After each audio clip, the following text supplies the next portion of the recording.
The story of Dr. Kildare. Whatsoever house I enter, there will I go for the benefit of the sick. And whatsoever things I see or hear concerning the life of men, I will keep silence thereon, counting such things to be held as sacred trust. I will exercise my art solely for the cure of my... The story of Dr. Kildare, starring Lou Ayres and Lionel Barrymore. Metro-Goldwyn-Mayer brought you those famous motion pictures. Now this exciting, heartwarming series is heard on radio. In just a moment, the story of Dr. Kildare. But first, your announcer.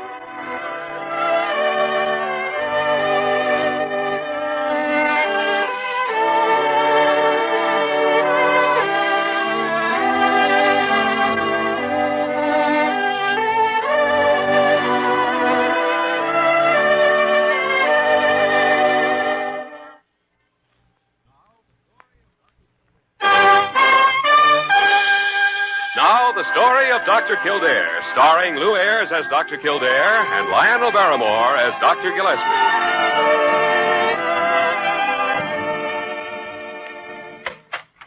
Oh, excuse me, Dr. Kildare. I Joan? thought you were alone. I didn't mean to interrupt you. Come in, Joan. Miss Quinn, I'd like to have you meet the head of our diagnostic clinic, Dr. Gillespie. Oh, how do you do, Dr. Gillespie? I've heard Dr. Kildare mention your name many times. Miss Quinn, it's my pleasure.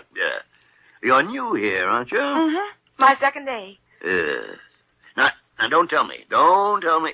I know every nurse's cap in the country. Now, let me... Chicago Orthopedic. Why, that's exactly right, Dr. Gillespie. Yeah. Welcome to Blair General, Miss Quinn. We're happy to have you. We certainly are. I know I'm going to love it here. Thank you both. I'll be waiting for you, Dr. Kildare. Wonderful girl. Jimmy? She's very pretty. Oh, Miss Quinn. Yes, isn't she? Yes. Outside of Diana Verna, I'd say she's just about the prettiest nurse I'd ever seen around this hospital. I'm lucky to have her on my ward. Isn't Diana working with you anymore? Well, she's on a 2-week vacation. Joan's her replacement. She certainly is. Jimmy, I've been thinking about your future. My future? Now, what brought that up? A young doctor in a large hospital should be very careful of, things. Things, Dr. G? What kind of things? Well, things. He should never find himself in a position where people might question his personal life. Oh, I agree. Absolutely right. Yeah, the best way to avoid such a situation is to get married. Now, you and Diana Verna have gone together for some time. She's a wonderful girl. I agree. You don't have to sell me on Diana. Yeah, I am much older than you are, Jimmy. And, I'm not making myself very clear. I want you to... Excuse me. Kildare speaking. Oh, yes. Oh, is it that late? Well, I'll be right there. Yes, Joan? Sorry, Doctor, I've got to run. But, Jimmy, I want to talk to you about this. Well, see... Let's have lunch together. I'm afraid I'm tied up for lunch. Some other time, huh? See you later, Doctor. Joan.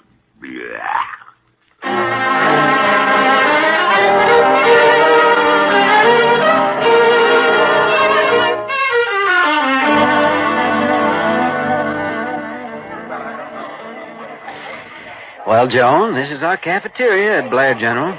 How do you like it? Oh, I'm so glad you brought me here, Jimmy. This is a wonderful hospital. I'm very glad you're here. Very glad. May I have the sugar, please? Oh, yeah. Oh, Jimmy, I was never so happy. I could just kiss you. Well, don't do it now. People might not understand. Why, Jimmy, what do you mean? You know very well what I mean. Dr. Gillespie's sitting over there glaring at us, and every intern in the place is having indigestion on account of you. Well, I'm with you, and all that'll stop pretty soon. I know it will. Jimmy, I'm so glad. I'm so honestly glad to be working with you. I'm sort of protected from things like that. What was it in Chicago, Joan? Oh, the usual. A patient who was in the hospital for a rather long convalescence thought he'd fallen in love with me, and, well, I just couldn't stay on. You didn't have to leave. If I know you, Joan, you didn't encourage him. No, not purposely.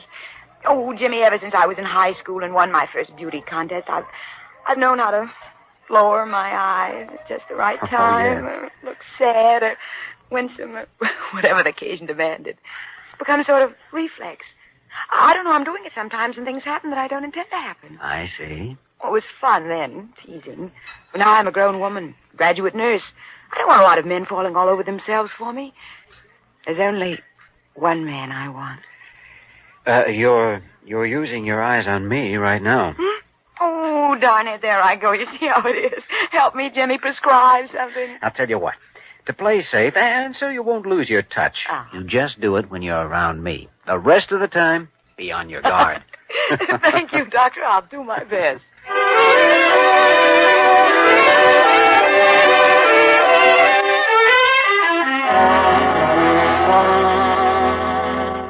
Leonard Gillespie, as I live and breathe. Hello, Molly. You're pretty as a picture. Are you up here to ask for a new nurse? New nurse? Oh, no, nothing like that. No.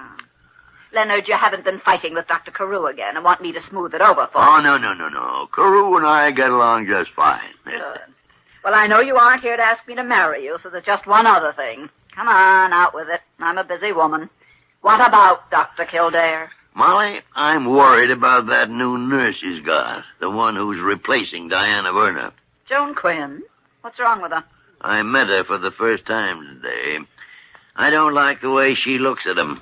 You mean you came up here just to tell me you don't like the way a nurse looks at a doctor? It's the way Kildare's looking at her. Oh, you've lost your mind. Now, Molly, what I'm trying to say is that she's an awful lot of girl. Oh. You should have seen him at lunch today. People are beginning to talk already. Oh, I see. Yeah. Well, let them talk. Joan's only going to be with Dr. Kildare until Diana Werner returns. That's just 2 weeks, and then she'll have a regular assignment. I know, but give a woman like that 2 days with a man like Kildare, and he's liable to wind up married to her. Well, you've always said you thought Dr. Kildare should marry. But hang it all, Molly. Diana Werner's the girl for Jimmy Kildare, not Joan Quinn. She's got a vampire look to her. Maybe she has, but she's still a good nurse. Good nurse. You ought to be in the chorus line. And Dr. Kildare certainly thinks so. Yeah, she's out for him, Molly. You've got to transfer that female Rasputin right away. I don't have to do anything of the sort. Oh, there's my buzzer. I've got to get over to pathology right away. Molly, I wish you'd look at this from my point of view. Joan is a capable nurse, and Dr. Kildare's more than satisfied with her. No, Leonard, I will not transfer her, and that is final. Capable nurse. Bleh. A Delilah if I ever saw one. Hello. Oh, I thought I had Miss Bird's office. This is Dr. Carew. She's out. This is Gillespie. Oh, Dr. Gillespie. I was just calling to see if Miss Bird had a nurse to spare. They're short in orthopedic ward. Oh, it's too bad. Yes, indeed. Yeah. As the head of this hospital, sometimes I just don't know what to do. They're complaining. And Miss Bird isn't in. And Dr. Carew, I know just the nurse for that ward. She's brilliant, capable, efficient. Really? Yeah. Her name is Joan Quinn. Specialized in orthopedic work in Chicago. Brand new here. Do you know if she's been assigned yet? Well, yeah, just temporarily on Kildare's ward. But she could be unassigned. Oh, I couldn't do that. You could if you knew the circumstances. Circumstances? What do you mean? I'll be right down to your office and explain in detail.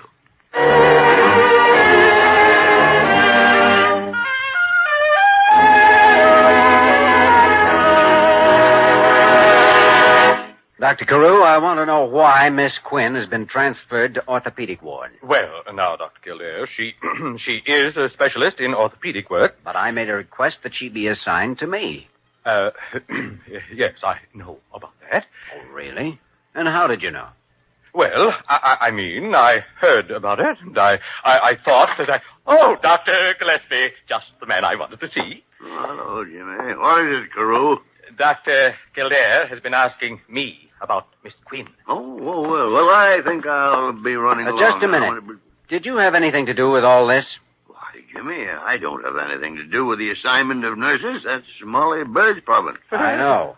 Only she told me she didn't have anything to do with this case. You might as well know.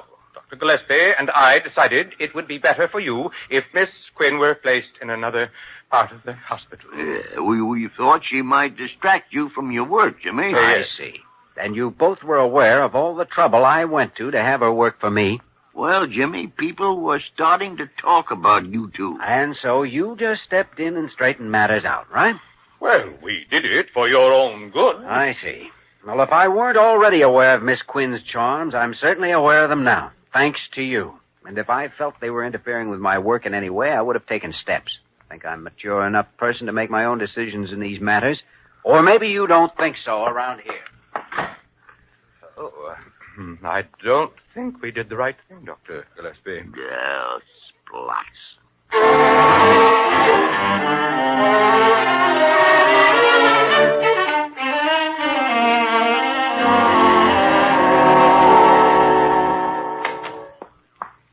Well, Oh, well yourself. You had every right to become angry, and you know it, Dr. Gillespie. Parker, if there's one thing I don't want, it's a lecture from you. Now go out and clean a test tube and leave me alone. You're going to have to apologize to him sooner or later. Might as well be sooner. I waited in his office for 3 hours this afternoon, and he never showed up. Well, you just have to catch him when you can. Well, she's caught him, all right.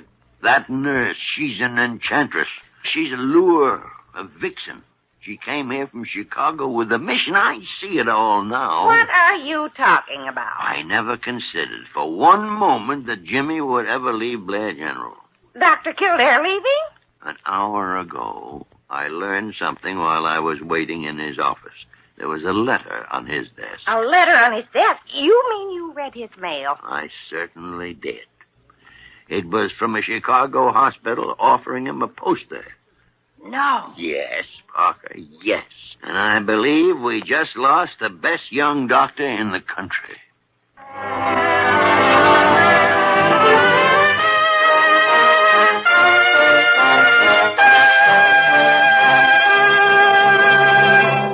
We return to the story of Dr. Kildare in just a moment.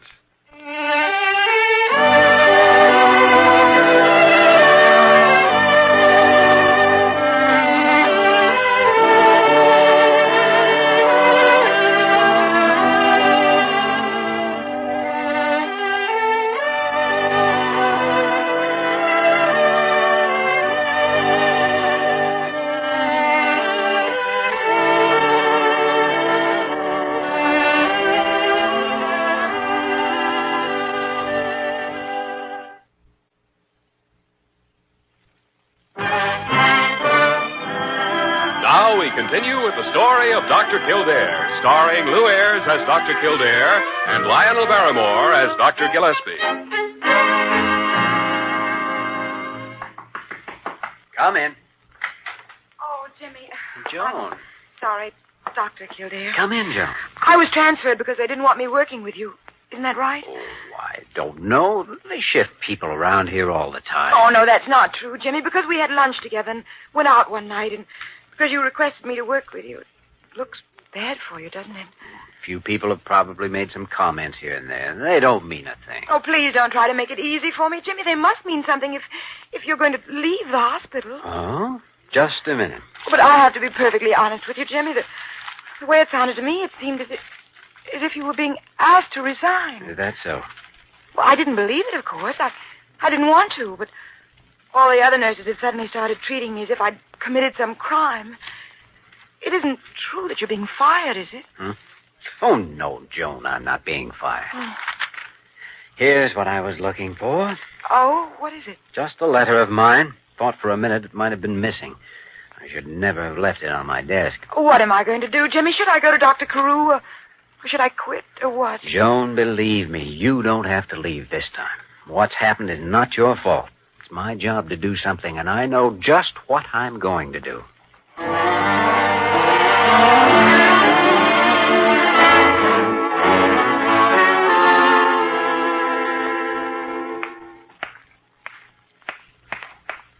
Wayman, just a minute.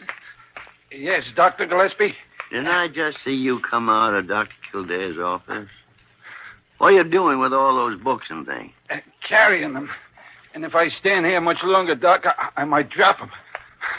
I'm doing a favor for a friend. What friend? Dr. Gillespie, I'm afraid that at the moment that I am not at liberty to divulge that. I promise my friend. You're not at liberty, huh? Come now, Wayman. What is it? Another minute, Doctor. I'll drop these books, so help me. Well, tell me all about it now, and you won't have to stand there. Here they go. See what you made me do. Oh, I'm sorry, Wayman. Here, let me help you pick them up. No, thanks, Doctor. I'll do it all right myself. I insist on helping you. After all, Well, these books belong to Dr. Kildare. I'm sorry you looked, Doctor. So am I, Wayman. So am I. Tell me, where are you supposed to take these things? To his car. And there's a lot of other stuff, too. Microscopes and things. I see. Then he's made up his mind. Look, you can't let him go, Doc. He's too nice a guy. A lot of people agree with you, Wayman. A lot of people.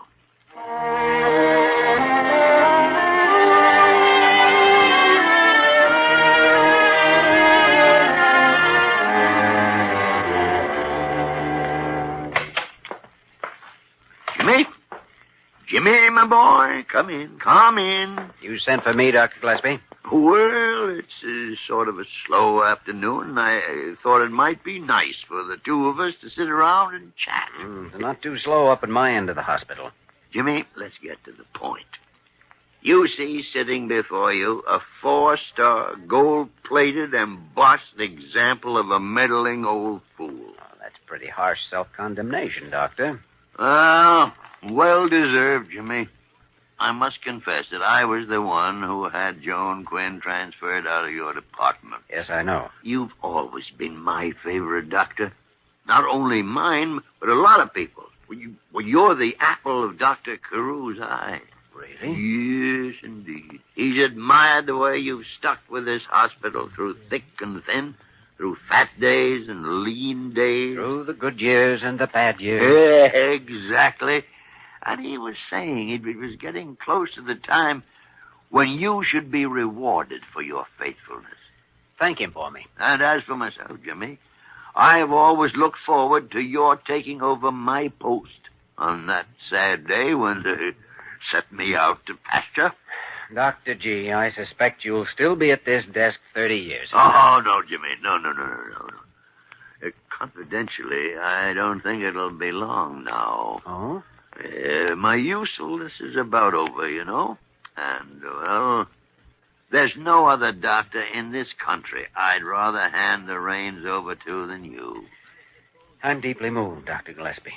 But my own plans for the future are a little uncertain at present. Now, if you'll excuse me, I have to return to my work. Oh, sure, Jimmy. Duty before anything else. We'll talk again later.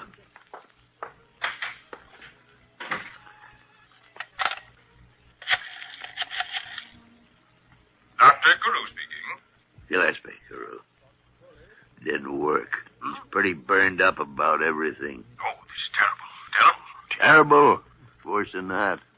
In a couple of days, you're going to be less one doctor, and I'm going to be out one friend. Well, isn't there something we can do? Well, if there is, I haven't thought of it yet. And frankly, right at the moment, I feel worse than I've felt in years.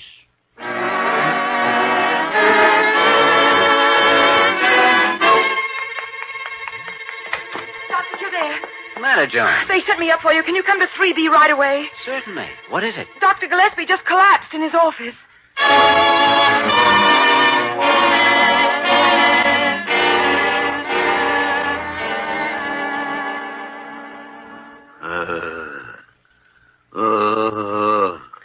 How did it happen, Dr. Carew? Well, I don't really know. I came in and found him on the floor. I had some ward attendants bring him in here. Mm-hmm. I started to examine him, but he insisted that you look after him. Oh, dear. I don't think I'll live another hour. Oh, my. Jimmy, is that you? I'm right here, Dr. G. Your pulse is way up. It must be 140. That's exactly what it is. You have a temperature and your face is flushed. Tell me what happened. He became dizzy. gets pops before his eyes. I can tell him, Carew. I can tell him. Oh. After all, it happened to me. Now, don't get excited, Dr. Gillespie. Everything went black. Yes, black. And the last thing I remember was falling out of that chair. Mm-hmm. Do you have any idea what it might be? Jimmy, I can't figure it out. I guess I'm just overworked. Yes, he's overworked. Jimmy, I don't want any other doctor looking after me. Promise me that you'll stay with me until I get through this. Yes, do promise. I promise, Dr. G. Good boy. I guess I'll just have to run you through a whole series of clinical tests. I'll get started on it right away. We did it, Carew. We did it. If we can get him to stay now, we can get him to stay forever.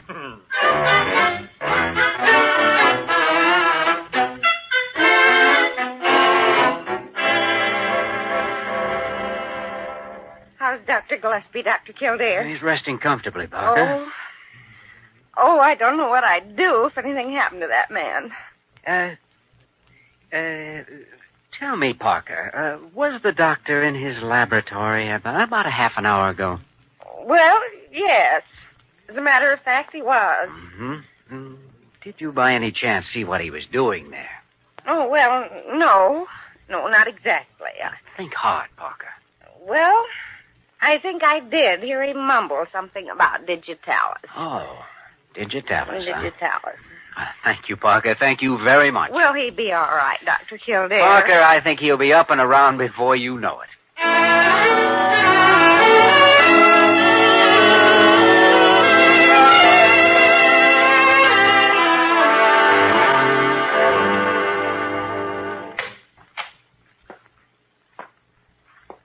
Dr. G?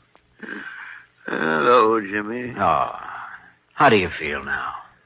Pretty weak. Oh. I'm afraid I'm in serious shape. Well, I hate to tell you this, but after all, you're a doctor and you should be able to take it. Take what? Well, you're suffering from an unusual malady, one known as acute snoopitis. Acute snoopitis? Yes, the symptoms are bulging of the eyes, enlargement of the ears, and elongation of the nose, not to mention an inability at controlling speech. Why, Jimmy, how could you? And as for that fever and fast pulse, you took digitalis to give you those symptoms. I did? You did. Well, what sort of treatment do you prescribe, Doctor? Something to stop the disease once and for all. Immediate injection of the truth in the form of certain facts to counteract certain fictions. Well, I guess I'm ready for the first injection. I guess you are. Fiction. That Joan Quinn and I are emotionally interested in each other. In fact, we are just old friends. I was the best man at her wedding. She married a medical student 6 months ago, and those books and personal equipment I was moving out were for him, to save him some money. Say, I'm beginning to feel better already. Fiction. I am going to leave Blair General Hospital. Fact, I am not. I received a letter from another hospital, considered it for a day, and rejected it. If you'd only looked further down into that pile of letters on my desk, you'd have found my reply turning down the job. Jimmy, I confess you were right. You know, I think I'm just about cured. Now, wait a minute. Another injection. Fiction. You are getting out of bed. Fact, you are not. Now, Now, lie down, Dr. G. With a nurse and the head of this hospital as witnesses, you placed me in complete charge of your case. Now, whether you know it or not, you are run down from overwork. A few days in bed will do you a world of good. I'm signing the order myself. Oh, now, Jimmy. Don't now, Jimmy me. And I'll tell you another thing. Your nurse is going to be Joan Quinn. Oh, really? Well, now, say, you know, maybe you've got something. Maybe I do need a rest.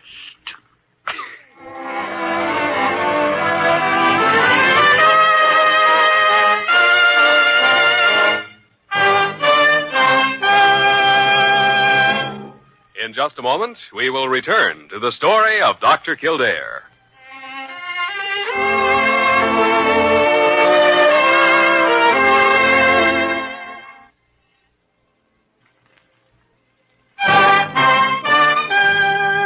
And now, once again, the story of Dr. Kildare, starring Lou Ayres as Dr. Kildare and Lionel Barrymore as Dr. Gillespie.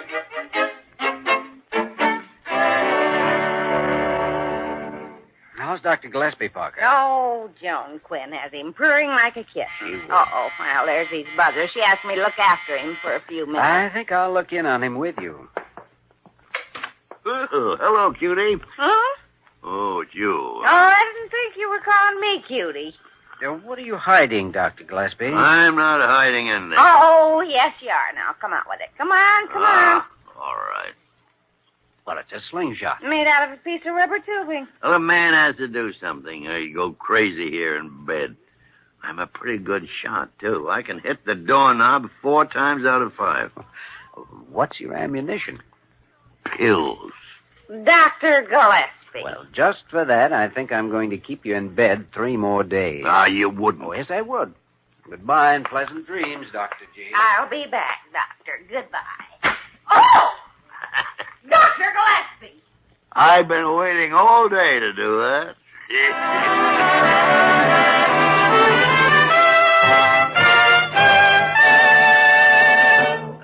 You have just heard the story of Dr. Kildare, starring Lou Ayres and Lionel Barrymore. This program was written by E. Jack Newman and John Michael Hayes and directed by Joe Bigelow. Original music was composed and conducted by Walter Schumann. Supporting cast included Virginia Gregg, Ted Osborne, Ed Max, Eleanor Audley, and Betty Lou Gerson. Dick Joy speaking.